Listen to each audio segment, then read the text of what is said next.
There is something you have always known about yourself, and you have never had the words for it. A fear that arrived before anything ever happened to justify it. A talent that came to you far too easily, as though you were remembering it rather than learning it. A place you have never visited that pulls at something in your chest when you see a photograph of it. A person you met once and recognized instantly before a single word was exchanged. And that recurring feeling, the one that visits you at strange hours, the sense that you have been here before, that you are far older than the years you have lived, that some part of you is tired in a way that this lifetime alone could never explain. According to ancient Buddhist teachings, passed down through generations of monks who understood existence as a continuous spiral of learning, death, and return, none of that is imagination. It is memory.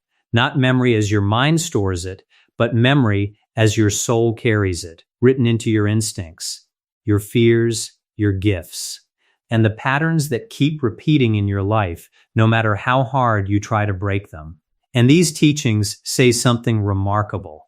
Your soul left you clues, fingerprints from the lives that came before this one.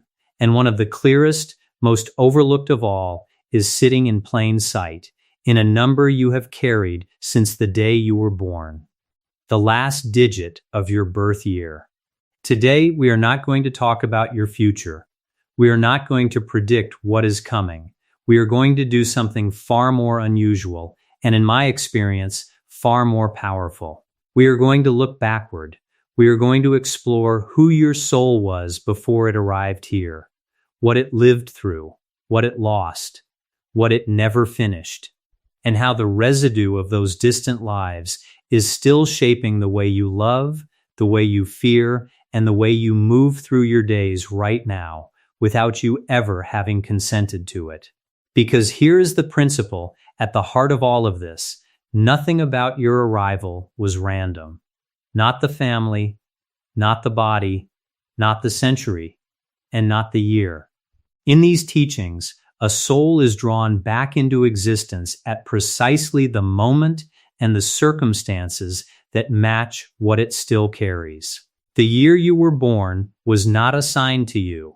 It was, in a sense, the frequency you were vibrating at when you returned.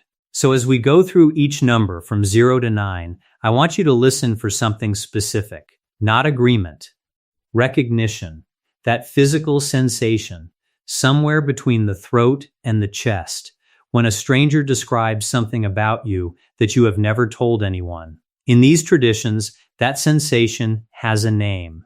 It is called remembering. But before we go any further, I want to invite you to do something powerful, and it takes only a few seconds. Since this entire journey is about connecting with something greater than this single lifetime, let us begin by consciously opening ourselves to receive. Go down to the comments right now and write this affirmation. I am open to receiving the wisdom of my soul, and I attract abundance, healing, and light into this life. Write it and mean it as you write it.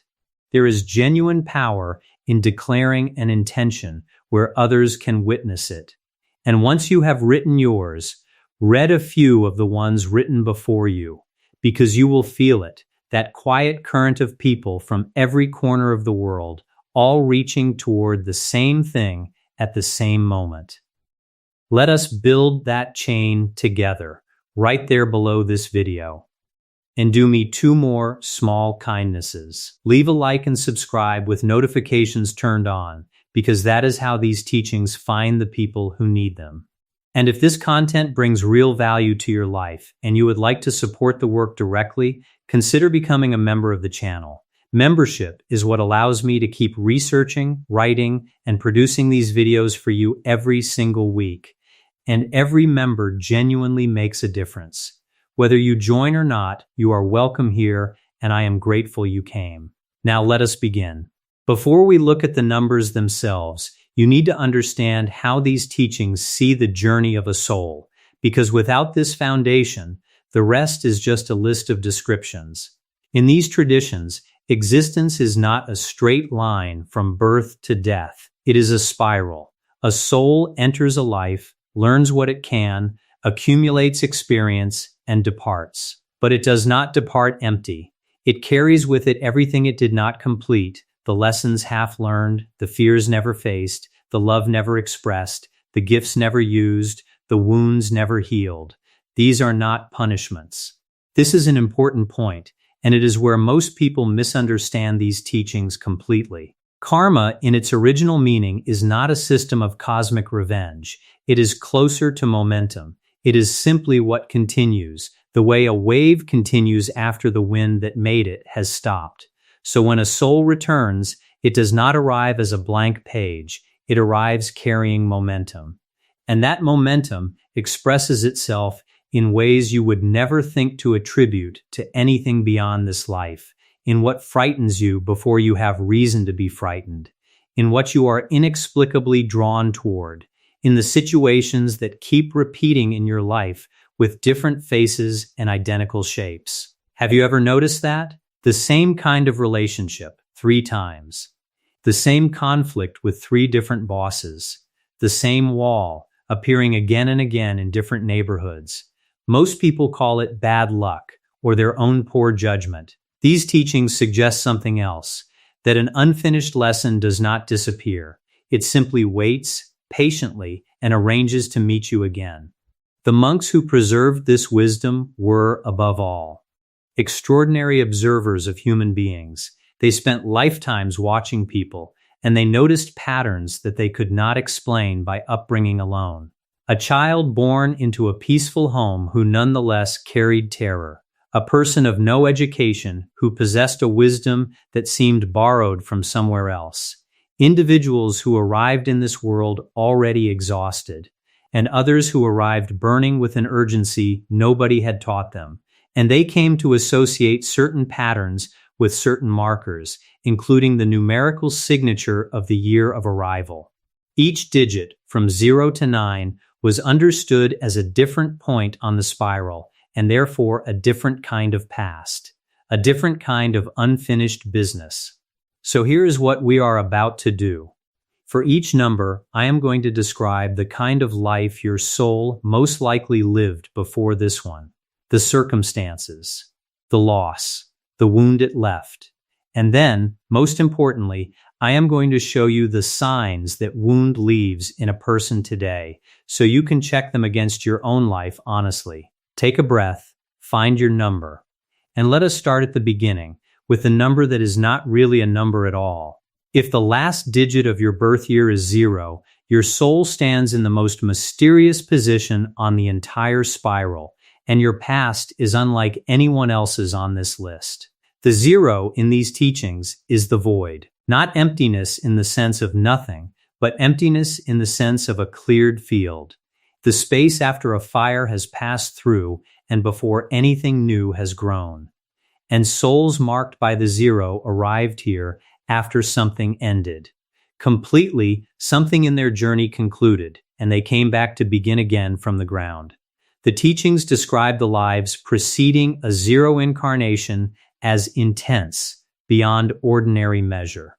Lives of extremes, lifetimes that ended in profound rupture, the loss of everything at once, a devotion that consumed a soul entirely, a suffering so complete that the soul reached the end of a long cycle and could not continue in the same direction. And so, rather than continue, it stopped.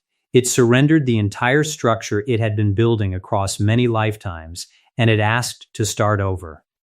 Imagine the weight of that decision. Imagine what a soul must have experienced to release everything it had accumulated, all the roles, all the identities, all the certainties, and step into a new cycle carrying almost nothing.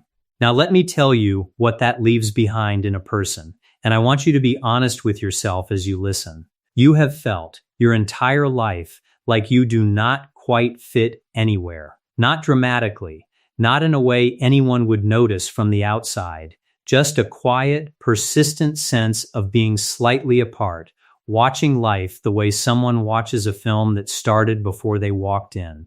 Everyone else seems so certain of who they are and what they want. You have wondered, more times than you would admit, why that certainty never fully arrived for you. You have reinvented yourself repeatedly. Different phases, different interests, different versions of yourself, almost as if you have already lived several small lifetimes inside this one. People who knew you 10 years ago sometimes barely recognize the person you are now. And there is the tiredness. This is the sign that gives the zero away more than any other. A quiet exhaustion that does not match your actual circumstances. You could sleep well, live simply, have no great burden, and still feel that some part of you arrived here already worn. Because according to these teachings, it did. That fatigue is not from this life. It is the residue of the lives you chose to leave behind, the echo of a very long journey that ended before this one began. You may also have a strange relationship with beginnings. Fresh starts soothe something in you that nothing else touches. New notebooks, new cities, empty mornings, the feeling of a blank page. Others find blankness frightening, you find it restful.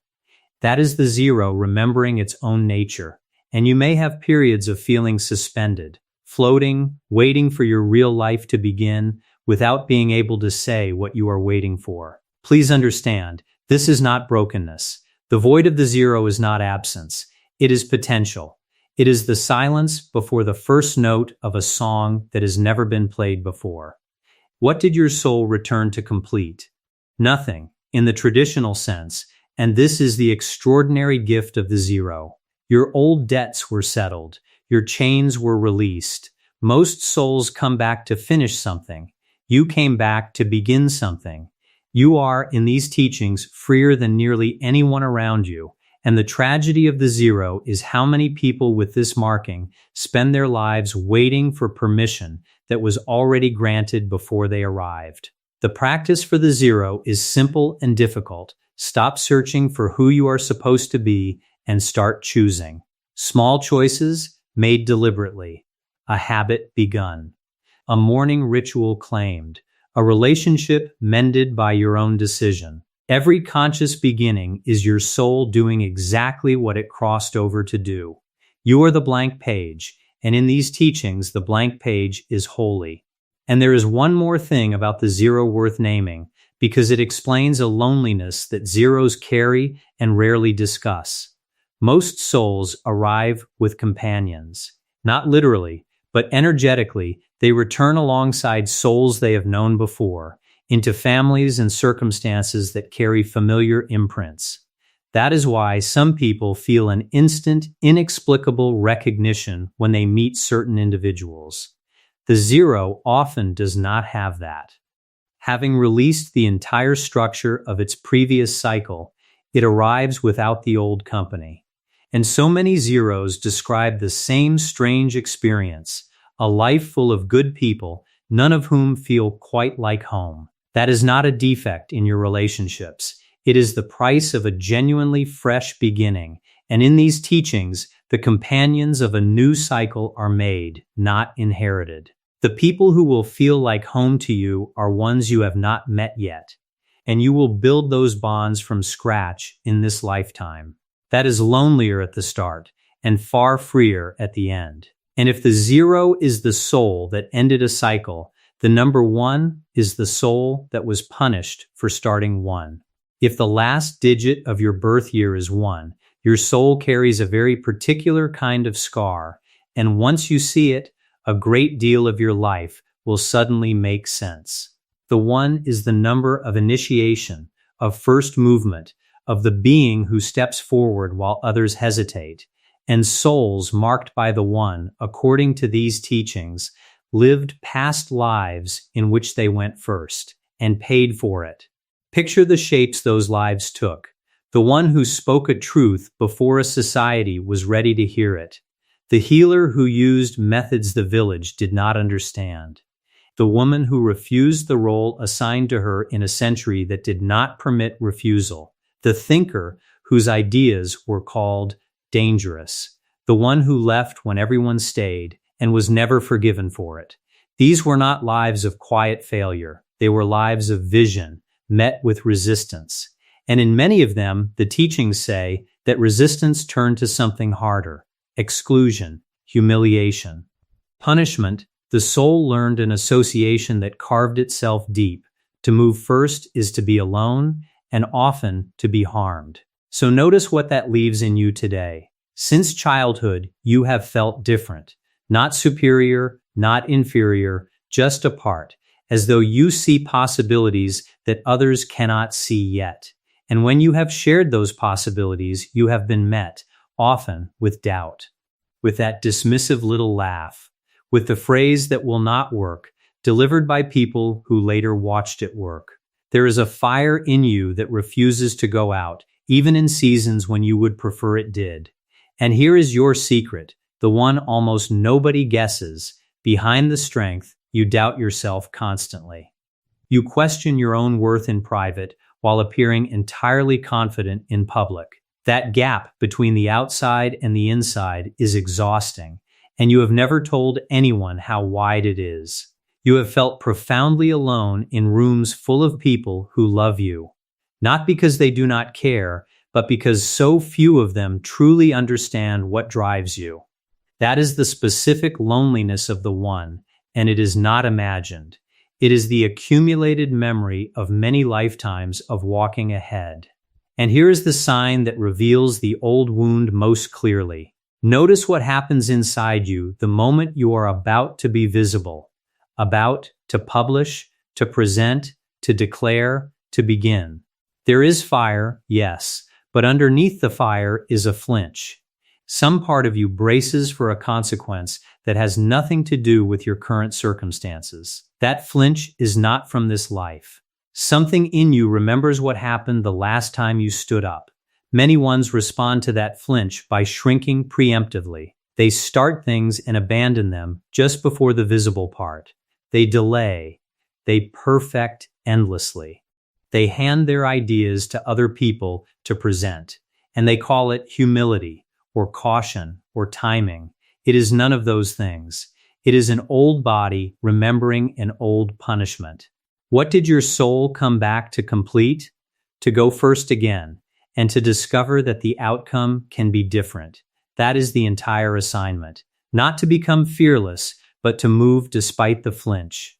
And to accumulate new evidence, I stood up, and I was not destroyed.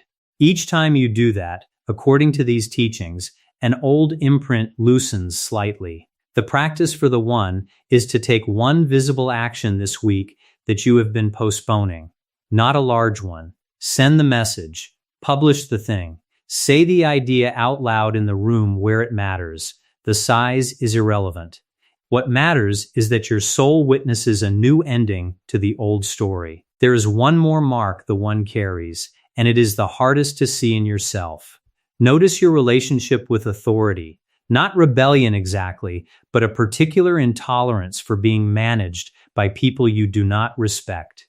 Where others feel mild irritation, you feel something close to physical revolt.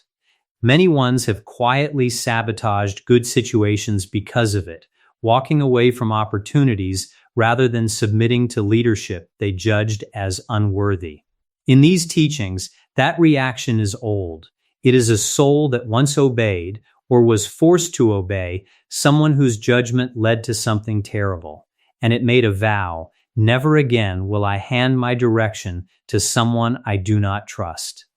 That vow has protected you and also cost you enormously, because it makes collaboration difficult and it makes patience nearly impossible. Part of your work in this life is to distinguish between genuine imposition, which you should resist, and ordinary human structure, which you can accept without losing anything at all. And where the one was wounded for standing apart, the two carries a wound that came from the exact opposite direction. If the last digit of your birth year is 2, your soul returns carrying one of the tenderest and heaviest histories on this entire list, the karma of broken bonds. The 2 is the number of relationship, of union, of the space between two beings. And souls marked by the 2 lived past lives in which that space was violently torn. The teachings describe these lives with painful specificity. Loves separated by circumstance, by war, by family, by death arriving far too early. Bonds broken by betrayal that was never explained. Souls who spent an entire lifetime waiting for someone who never returned. Partings without goodbye. Children lost. Reconciliations that were within reach and never happened because one of them died first. And the wound this leaves is not a wound of the mind. It is a wound in the capacity to trust that connection can be safe. So here is what it looks like in a person today. You are the peacemaker. You have been since you were small, probably before it was fair for you to be. You sense tension in a room the moment you enter it, physically, in your body, before anyone has said a word. You smooth things over. You translate one person's anger into another person's hurt. You cannot rest when the people around you are in conflict. People come to you. They confess to you. They cry to you. They tell you things they have told no one else. You know everyone's secrets. And here is the question I want you to sit with honestly. How often does anyone ask how you are? And how often do you answer I'm fine when it is not remotely true, because you do not want to be a burden to people who bring you their burdens freely? You attract the wounded. They find you the way water finds the lowest point. Friends in crisis, partners with heavy histories, people who need saving and who somehow always locate you within the first conversation. And you give, and give, far beyond what returns to you. You have stayed in relationships long past their ending because leaving felt like abandonment, and abandonment is the one thing your soul cannot bear to inflict. You have forgiven things that perhaps should not have been forgiven so quickly. You feel guilty saying no. You feel selfish resting. Now here is the sign that reveals the ancient wound most clearly, and it may be uncomfortable to hear. Notice what happens in you when someone you love is simply unavailable for a while. Not gone, not leaving, just quiet for a few days. There is a disproportionate alarm, isn't there? A dread that arrives far faster and far larger than the situation warrants. Some part of you is already preparing for a loss that is not happening. That is not insecurity in these teachings. That is a soul that has lost someone suddenly before, more than once, and never fully processed it. It is standing guard against a repetition of something that happened centuries ago. What did your soul come back to complete? Not to love more. You already love enormously. It came back to learn that love does not require self-erasure, that you can be deeply connected and still remain fully present in your own life, that a boundary is not an abandonment, that receiving is not taking. The practice for the two is deceptively simple, and most twos find it genuinely difficult. This week, let someone do something for you, and do not apologize for it. Do not immediately reciprocate. Do not minimize it. Just receive, and notice how strange it feels. That strangeness is the old wound, and letting it be uncomfortable is how it heals. And there is a particular pattern that betrays the two more than anything else. One that most twos have never connected to anything.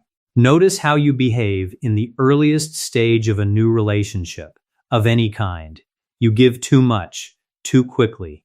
Gifts, time, attention, help nobody asked for. You establish yourself as indispensable within weeks. And if you look honestly at why, underneath the genuine kindness, there is a strategy.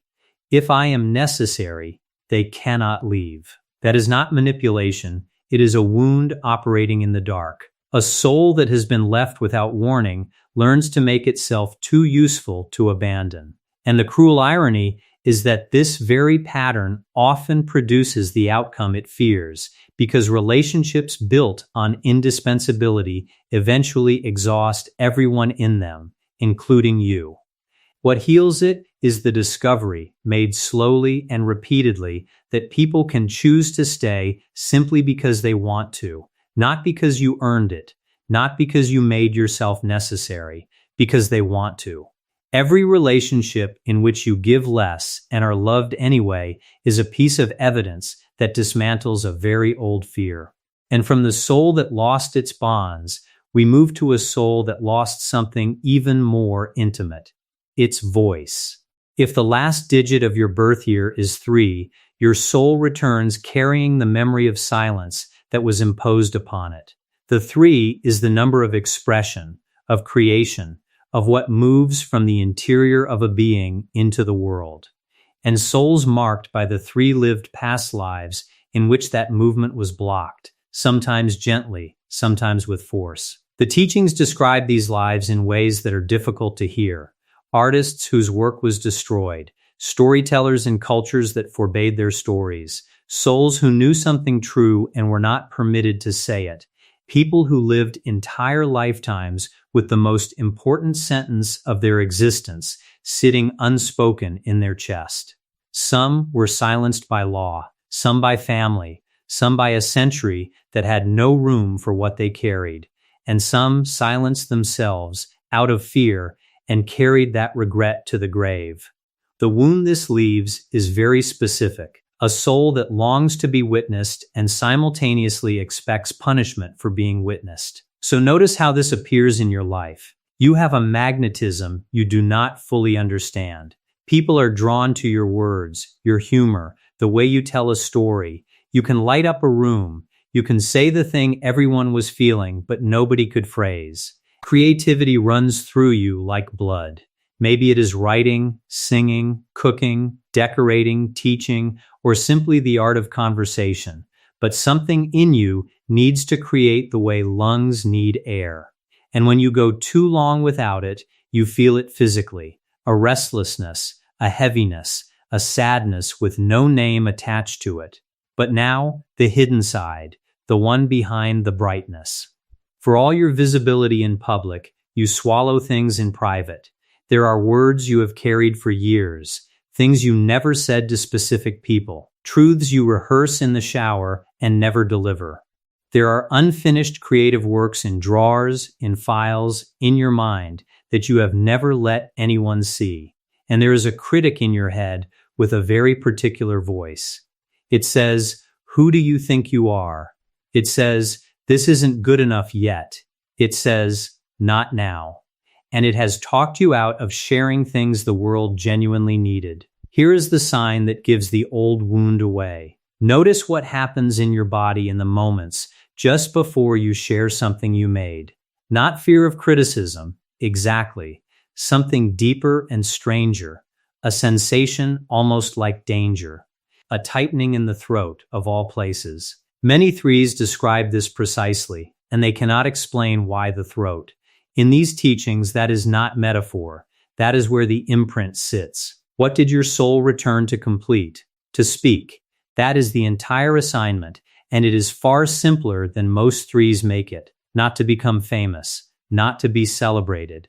To finish the sentence that was interrupted lifetimes ago.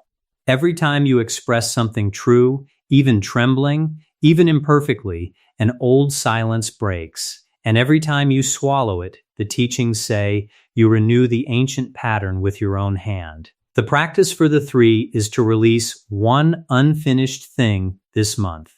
Not the perfect version, the finished one. Send the piece. Sing where someone can hear. Say the true thing kindly to the person who needs to hear it. Your voice is not a luxury, it is the reason you came. One more sign, and 3s almost never recognize it as related. Notice what you do with praise. When someone genuinely admires something you made, watch what happens in the first 2 seconds. You deflect. You minimize. You point out the flaw before they can find it. You say it was nothing, or it could have been better, or you should have seen the early version. Most people call that modesty.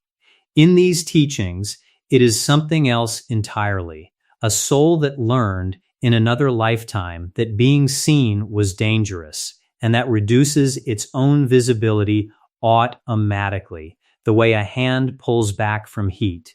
You are not being humble. You are hiding gracefully in public. And this is why so many threes are surrounded by people who admire them and still feel fundamentally unseen. The admiration arrives, and you refuse delivery of it. Learning to simply say thank you and let the compliment land without deflection sounds absurdly small. For a three, it is genuinely one of the most healing acts available. And from the silent soul, we turn to a soul that lived through collapse and has never stopped bracing for the next one. If the last digit of your birth year is 4, your soul carries the memory of the ground disappearing beneath it. The 4 is the number of structure, foundation, and endurance. And souls marked by the 4 lived past lives of instability so profound that the memory of it never fully left. The teachings describe these lives vividly: lifetimes of famine, of displacement, of homes lost overnight, souls who lived through the collapse of everything they had built, sometimes more than once, people who fled with nothing, families dissolved by circumstance, lives in which safety was a rumor and hunger was a companion, and in which nothing, absolutely nothing, could be relied upon. The wound this leaves is not fear of loss. It is deeper than that. It is the certainty, held below all conscious thought, that stability is temporary and must be defended without rest. So here is what this looks like in a person, and if this is your number, I suspect this will land hard. You are the responsible one. You have been since childhood, probably before it was fair. People lean on you, family, colleagues, friends. When something must be done correctly, they call you. You keep your word even when it costs you dearly. You notice details nobody else notices. You anticipate problems nobody else sees coming. You quietly repair things before anyone knows they were broken. And almost nobody thanks you because your competence made it all look effortless. Now be honest, how long has it been since someone asked whether you were tired? Because you are tired. There is a specific exhaustion in the 4. The exhaustion of a person who cannot permit themselves to stop. When you rest, guilt arrives. When you delegate, you redo it. When something goes wrong, even something entirely outside your control, a harsh internal voice blames you first, and blames you thoroughly. But here is the sign that reveals the ancient wound most clearly, and it is not the perfectionism. It is this: the fear that visits you at 3 in the morning, the one that has no specific content. It is not about a particular bill or a particular problem. It is a formless dread that everything you have built could vanish quickly and that you would not be able to prevent it. That dread does not correspond to your actual circumstances. You could have savings, security, a stable life, and it visits anyway. In these teachings, that is because it is not about your current life at all.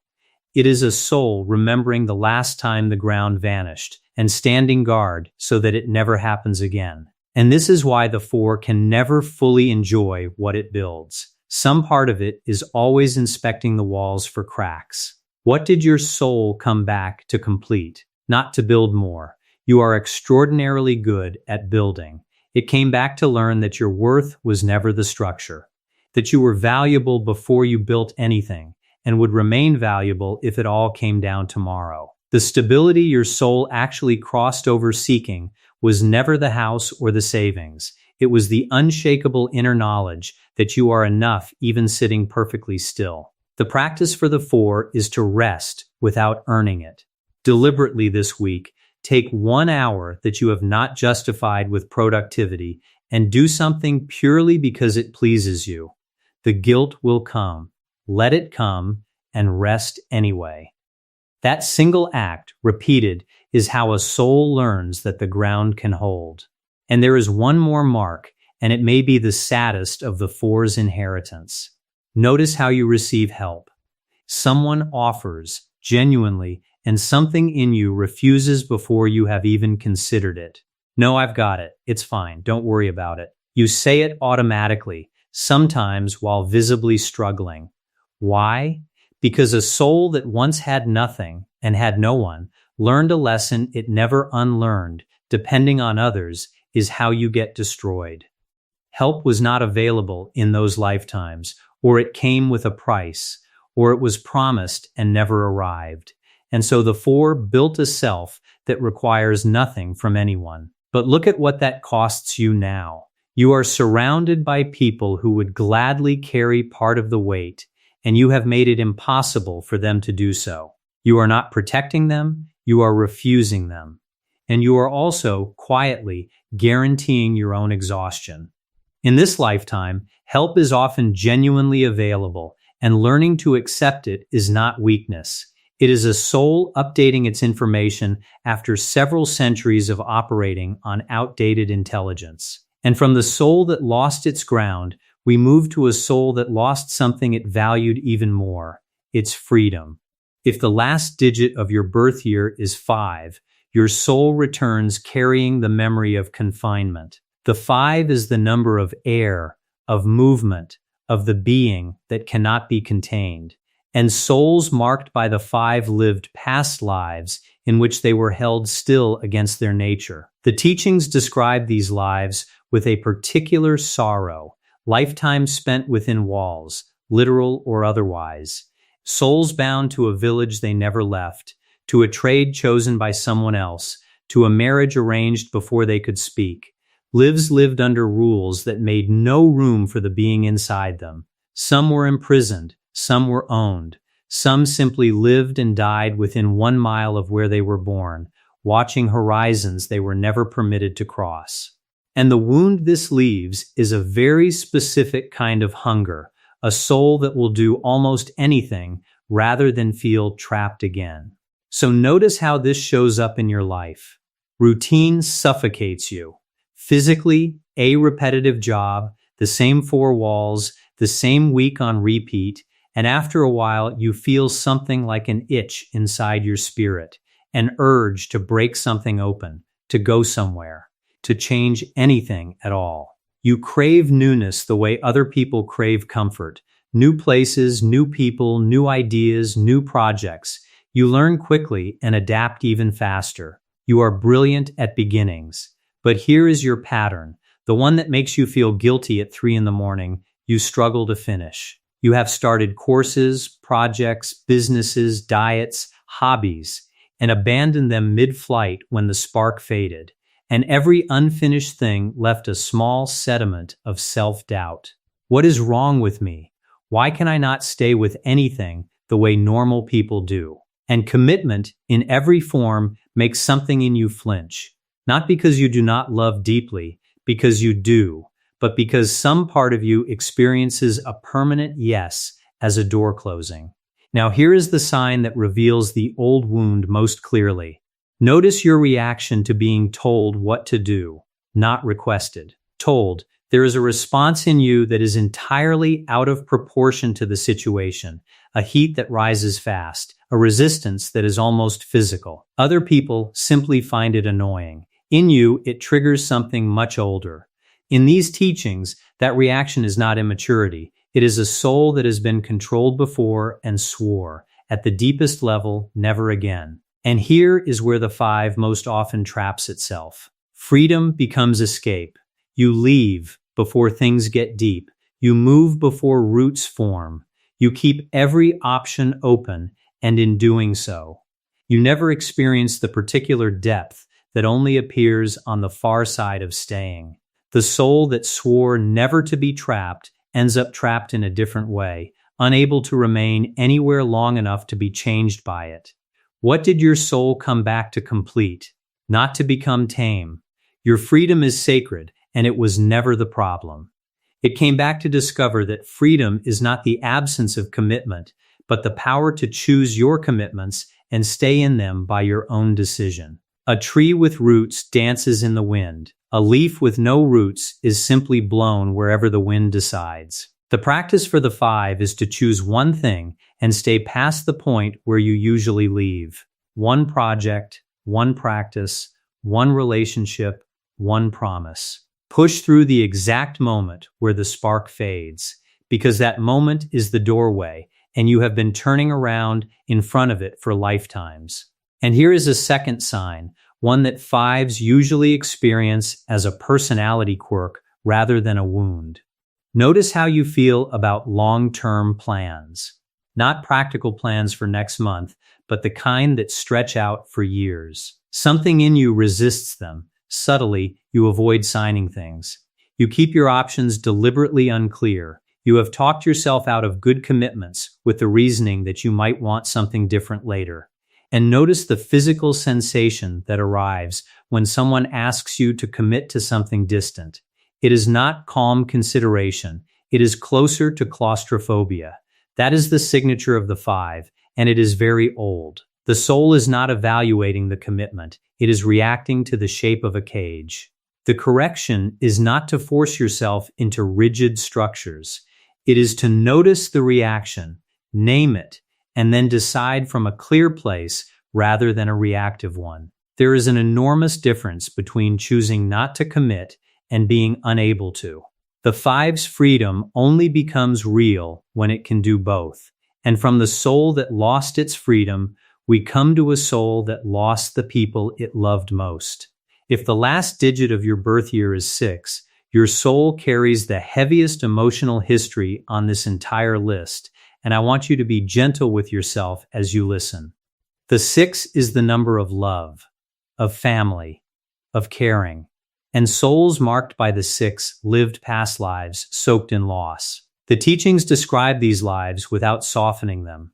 Souls who buried children, mothers who could not feed the people they loved, caregivers who watched illness take everyone around them, lifetimes spent in the position of the one who holds everything together while everything falls apart anyway. Some lived through plague, some through famine, some simply outlived every single person they ever loved and spent their final years entirely alone. And the wound this leaves is not fear of loss. It is something more consuming, the belief, buried deep, that if you love hard enough and vigilantly enough, you can prevent it. So notice what this looks like in you. Family, in the widest sense, is the center of your world.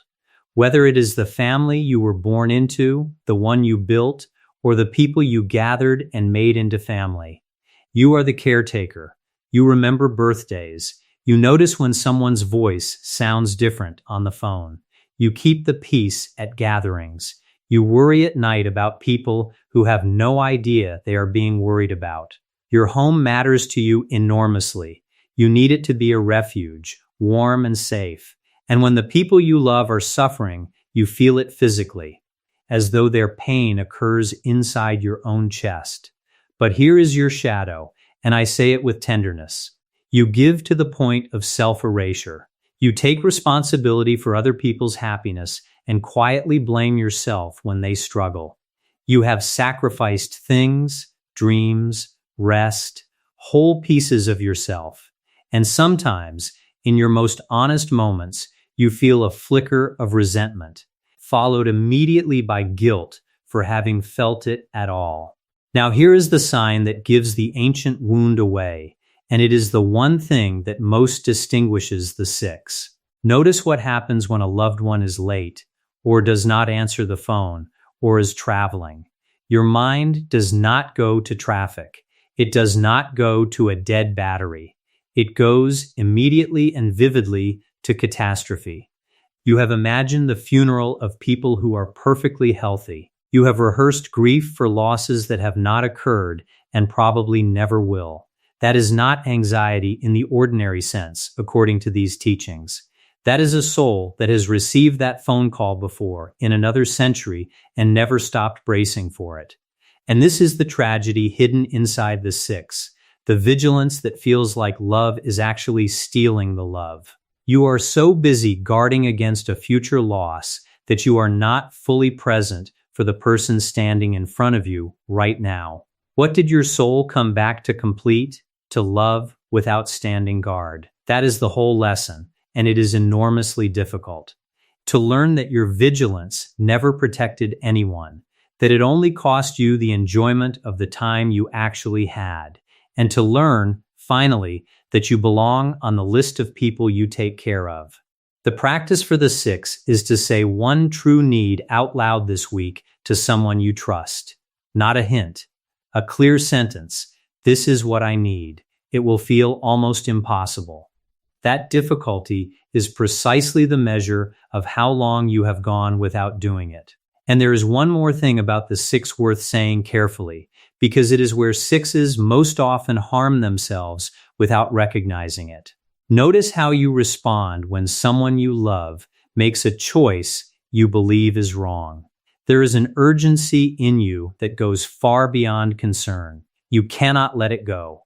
You intervene, advise, warn, and manage. And when they proceed anyway, you carry it for weeks. In these teachings, that urgency is a soul attempting to prevent a catastrophe it has already lived through. Somewhere in your history, you watched someone you loved walk towards something terrible, and you could not stop it. And now, in this life, every ordinary risky decision by someone you love reactivates that helplessness. But here is the truth the 6 must eventually accept, and it is one of the hardest lessons on this entire list. You cannot live anyone else's life for them, and their choices were never yours to carry. Loving someone does not grant you responsibility for their outcomes. Releasing that responsibility feels like negligence at first. It is not. It is respect, and it is the only version of love that does not eventually exhaust everyone involved. And from the soul that lost everyone, we climb to the mountains, to a soul that chose to lose the world on purpose. If the last digit of your birth year is 7, your soul returns from a very different kind of past. And this may explain your entire life in a single stroke. The 7 is the number of the seeker. And souls marked by the 7, according to these teachings, spent past lives devoted to the search for truth. Lives in monasteries, lives in mountains, lives in libraries, temples, hermitages, and quiet rooms. Lifetimes given entirely to contemplation, to study, to the pursuit of understanding. But here is what the teachings say about those lives, and it is the crucial detail: they were lives of withdrawal. The 7's soul stepped away from the world in order to understand it, and in many of those lifetimes it succeeded at understanding and failed at living. It gathered wisdom it never shared. It reached insight it never embodied. It watched humanity from a distance and never quite joined it. And the wound this leaves is unusual. It is not pain. It is separation. A soul that feels most at home when it is not among people, and that carries a low, unnameable loneliness precisely because of that. So notice how this appears in you. You have felt older than your age since childhood, asking questions the adults around you could not answer. Why are we here? What happens after? Why do people suffer? You need to understand things at their root. Surface explanations physically irritate you. You are drawn to books, documentaries, philosophies, psychologies, anything that promises depth. Small talk drains you within minutes. But one genuine conversation at 2 a.m. can sustain you for a week. You see through people, their masks, their motives, the pain behind the performance. And sometimes you wish you could not, because seeing that much is isolating. And you are alone often, aren't you?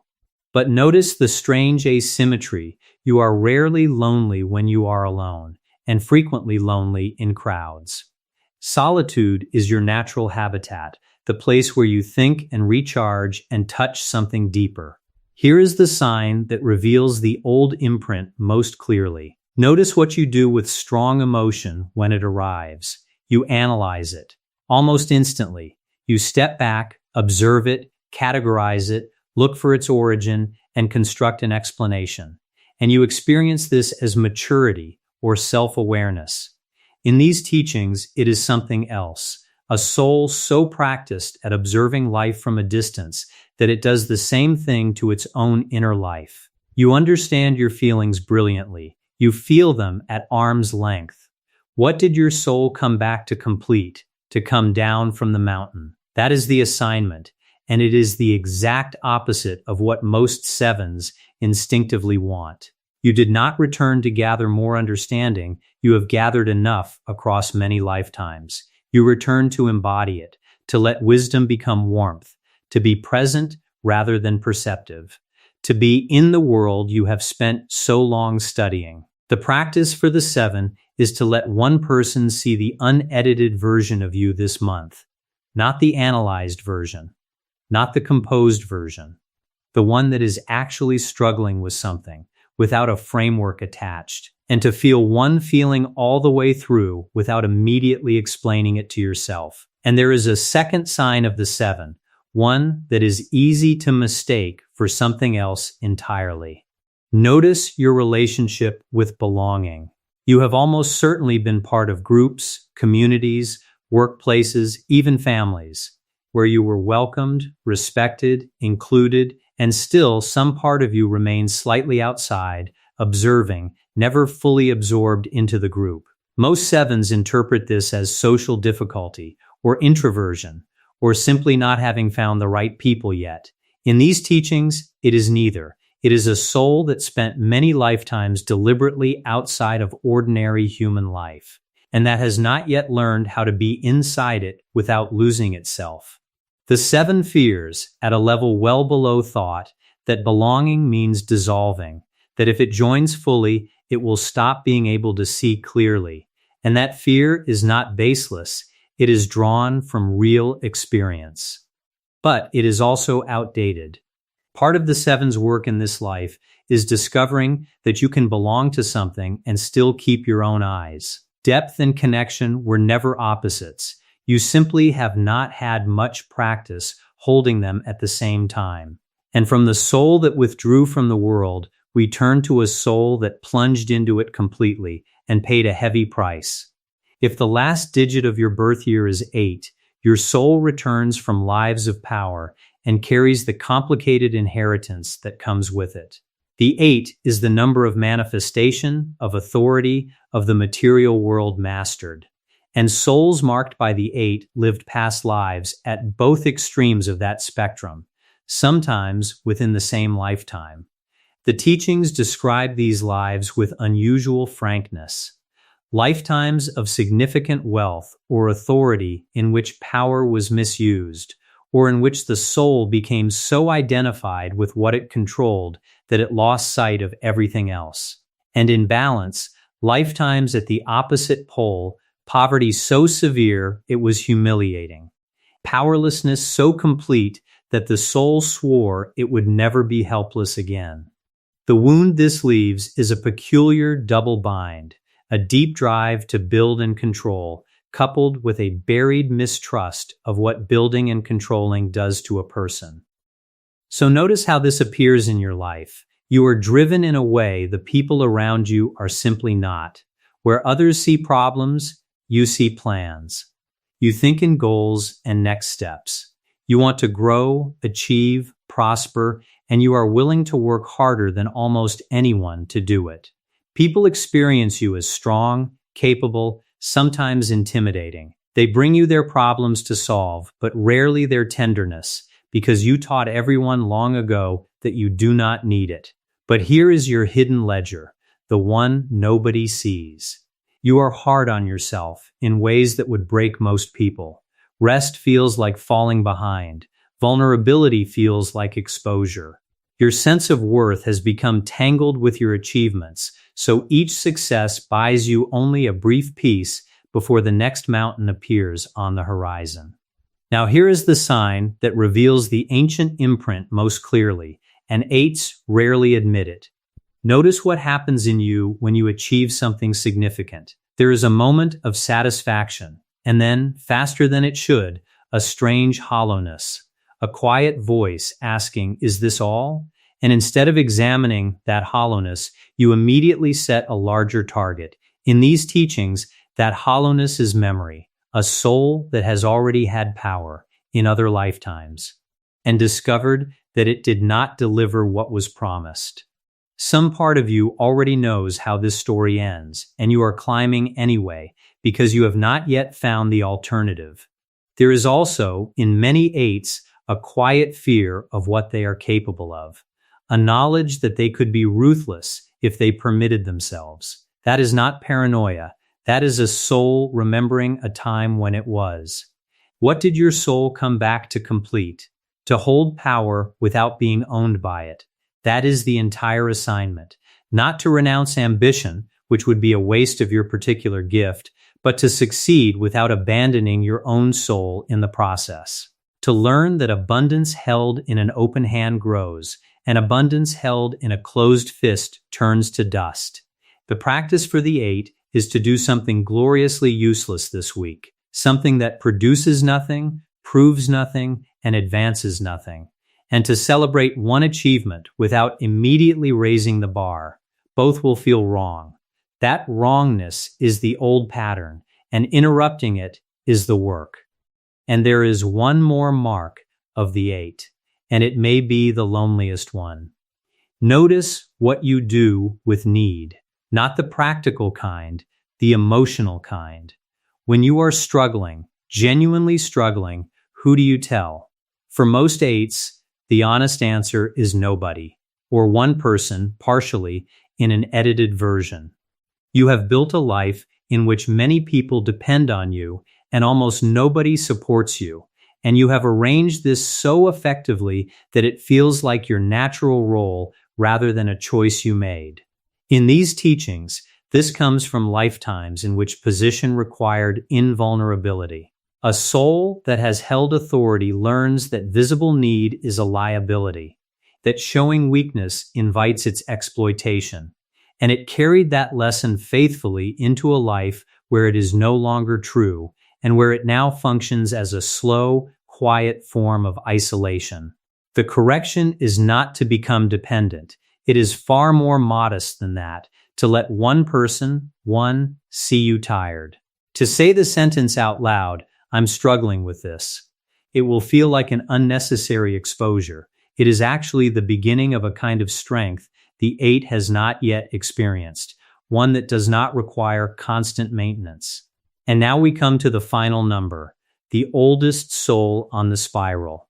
If the last digit of your birth year is 9, take a breath, because your past is the longest of anyone on this list. The 9 is the number of completion, the end of the cycle. And souls marked by the 9, according to these teachings, have lived many, many lifetimes. Not one particular kind of past, but nearly all of them. They have been the leader and the servant, the one who loved and the one who left, the wounded and the one who wounded. They have accumulated experience across such a range of existence that very little in human behavior surprises them anymore. And the mark this leaves is not a wound in the ordinary sense. It is porousness, a soul so experienced in human feeling that it can no longer keep other people's emotions outside itself. So notice how this appears in your life. Strangers tell you things. On buses, in waiting rooms, at gatherings, people you barely know open their hearts to you within minutes, as though something in them recognizes instantly that you can hold it. You absorb the emotional weather of every room you enter.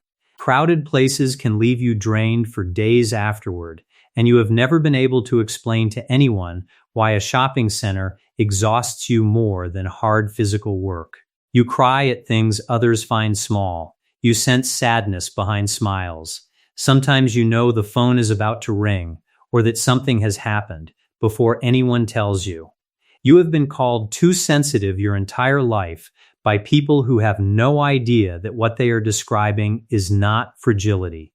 It is ancient equipment, refined over an extraordinarily long journey. And your life has been marked by endings, has it not?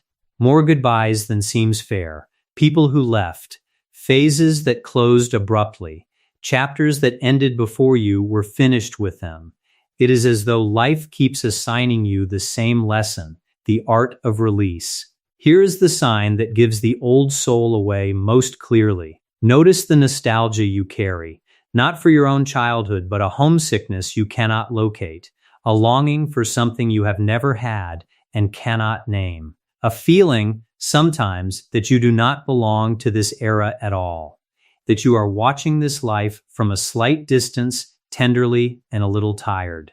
In these teachings, that is precisely what it is. Part of you has already begun to look back on this life from somewhere further along. What did your soul come back to complete, to finish, to close circles cleanly, to release what cannot be repaid, to forgive what will never be acknowledged, and to hand on what it has spent so many lifetimes learning? The 9 does not return to accumulate, it returns to complete and to give away. And the great danger of the 9 is precisely this: it gives until nothing remains. Not every cry for help is yours to answer. Even the oldest souls are permitted to rest. The practice for the 9 is to close one open circle this month.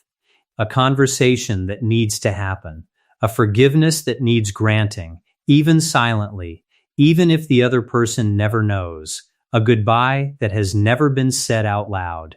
And alongside it, to guard your energy deliberately, because for you, solitude is not withdrawal, it is maintenance. And there is a final sign of the 9, one that gives the old soul away completely. Notice how you feel about your own death. Most people avoid the subject entirely or approach it with fear. 9s characteristically do not. There is often a calm there that other people find unsettling. Not a wish for it, and this distinction matters enormously, but an absence of the terror that most people carry. A quiet sense that it is simply the next thing, and that it is not an ending in the way everyone insists it is. In these teachings, that calm is not philosophy, it is memory. A soul that has crossed that threshold many times does not fear a door it has walked through before. And that same quality explains something else about 9s. They are often the ones who can sit with the dying. When everyone else in the family flees the room, the 9 stays. When a friend is in the worst hour of their life, the 9 does not offer solutions or look away. They simply remain present in a way that others find almost impossible. That is not a small thing. That is one of the rarest gifts a human being can offer, and it was earned over an extraordinarily long journey. If that is you, please understand what you carry. It is needed far more than you have ever been told. So there they are, 10 numbers, 10 different pasts, 10 different marks carried into this life. And now I want to tell you what I believe is the most important part of all of this. So please stay with me for these final minutes, because everything before this was description. And this is what you actually do with it. Notice what all 10 have in common. Every single number carries an unfinished piece. The 0 that ended everything and must begin. The 1 that was punished for standing up and must stand again. The 2 that lost its bonds and must trust connection. The 3 that was silenced and must speak. The 4 that lost its ground and must rest. The 5 that lost its freedom and must choose to stay. The 6 that lost everyone and must love without guarding. The 7 that withdrew and must return. The 8 that had power and must hold it lightly. The 9 that has carried everything and must set it down. Not one of these is a punishment. I want to be very clear about that, because this is where these teachings get distorted most often and most harmfully. Nobody suffers today because they deserved it in a previous life. That interpretation is a corruption of the original wisdom, and it has been used to justify cruelty for centuries. What these teachings actually describe is momentum, not judgment. Unfinished lessons, not sentences. Your difficulties are not evidence of an ancient crime. They are the shape of what is still asking to be completed. And here is why any of this matters practically, whether or not you take reincarnation literally. Because the honest truth is that you arrived in this life with patterns you did not choose, with fears that make no sense given your history, with reactions that are wildly out of proportion to their triggers, with the same situation appearing again and again with different faces. Whatever explanation you prefer for that, the useful question is identical: what is the pattern and what does it want? A teaching like this one is not a box to put yourself in. It is a mirror, and its entire value lies in a single moment, the one where something in your chest goes quiet and you think, that is me. Because a person who can finally see their pattern is no longer imprisoned by it. That is true in every wisdom tradition on this earth, and in every serious school of psychology, and it is the beginning of all genuine freedom. So if one of these numbers landed on you like a hand on the shoulder, do not just admire the description, do the practice. It is small on purpose. The soul does not change through insight, it changes through evidence. And evidence is built from small, repeated actions that contradict the old pattern. Now, one honest and gentle word before we close, because I care about you beyond this screen. These reflections are spiritual and symbolic, offered for self-discovery and for compassion toward yourself, and they are not a substitute for professional support. Some of what we have touched on today is heavy, grief, loneliness, exhaustion, fear that has no visible source. If you are carrying something that feels heavier than you can bear, please reach out to someone qualified to walk with you. A counselor, a doctor, or a trusted person in your life. Seeking help is not a failure of your spiritual practice. In every tradition worth the name, it is one of the wisest and bravest things a soul can do in any lifetime. And here is the thought I want you to leave with. Whatever your soul lived through before it arrived here, whatever it lost, whatever was taken from it, whatever it never finished, it chose to come back anyway. Think about that for a moment. After everything, it returned. It was willing to try again, in a new body, in a new century, with no memory of what it had already survived. That is not the act of a fragile thing. That is courage of a kind that this life alone cannot measure. So go find the comments now and tell me, what is your number and how much of what you heard felt like it was written about you specifically? Be honest, even about the uncomfortable parts, especially about those. And tell us the sign that hit hardest, the one you had never told anyone. Then read what others wrote, because I promise you will find your own life described by a stranger from a country you have never visited, and there is something in that recognition that no explanation can give you. And here is the question I most want people discussing down there, because I think it divides everyone. Do you believe these patterns come from somewhere before this life? Or are they simply inherited from family and childhood? I have my view. I suspect you will disagree with each other, and I would genuinely love to read that conversation. If this video touched something in you, please leave a like, because it truly helps this reach other souls who are searching. Share it with someone whose number you are now curious about. You already know exactly who came to mind. Subscribe with the bell on, and if you would like to support this work directly, consider becoming a member of the channel, because that is what makes these videos possible, and I am grateful to every single person who does. Now, if you want to go deeper, the next video takes this further and explores what your soul is meant to do with everything it carried here. It is waiting for you right now, so do not close the app on this one. Take a last breath with me. Whatever your number, your soul has walked a very long way to be sitting exactly where you are. It did not come this far by accident. Take good care of yourself, and I will see you in the next one.